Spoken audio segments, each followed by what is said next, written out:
সকাল পার হয়ে সূর্য যখন মধ্য গগনে, এবার কারো কারো মনে হলো এখনও কেন উঠছি না আমি। দুপুরে রান্না না হলে বাড়ির সবাই খাবে কি? প্রথমে কেউ কেউ নাম ধরে ডাকলো, তারপর যখন উঠছি না তখন বেশ জোরে নাম ধরে ডাকলো কয়েকবার। তারপর যখন গায়ে ধাক্কা দিল জোরে, তখন টের পেল আমার শরীর হিম শীতল হয়ে আছে। এরপর আর কি, বাকি মরাবাড়ির মতো সবাই কান্নাকাটি চিল্লাপাল্লা হলো। কিন্তু তুমি তখনও জানো না আমি আর নেই। জানবে কি করে তুমি যে আমার সাথে জেদ দেখাচ্ছ?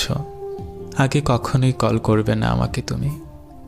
এর মাঝে দুপুর গড়িয়ে বিকেল প্রায়। এর ফাঁকে আমাকে আমার গন্তব্যে নিয়ে যাওয়ার প্রস্তুতি শেষ। শেষ গোসল, জানাজা, কবর খোঁড়া সব শেষ।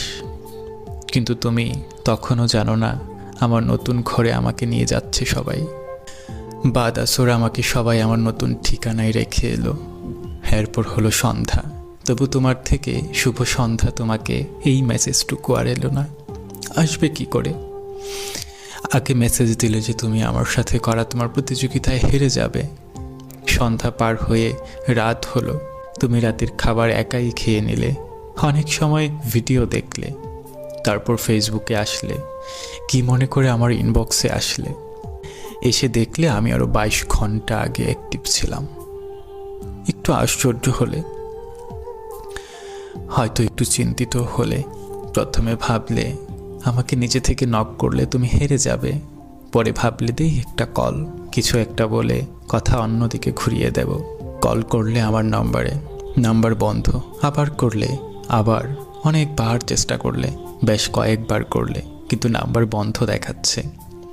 এবার তোমার একটু ভয় লাগলো, অসুস্থ হলাম কিংবা কোনো দুর্ঘটনা হলো না তো। তারপর আমার অনেক বেশি কাছের একজনের নাম্বারে কল করলে, বেশ কয়েকবার কল করলে। রিং হওয়ার পর রিসিভ হলো।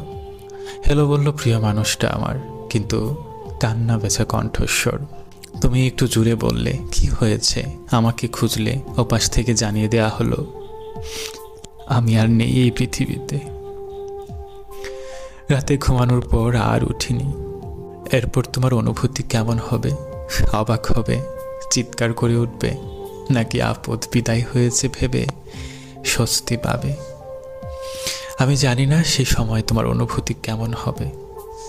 শুধু আমি জানি আমার সাথে ইগো নামক যে প্রতিযোগিতায় নেমেছিলে তুমি, আমি এই পৃথিবী থেকে বিদায় নিয়ে সেই প্রতিযোগিতায় তোমাকে হারিয়ে দিয়ে যাব।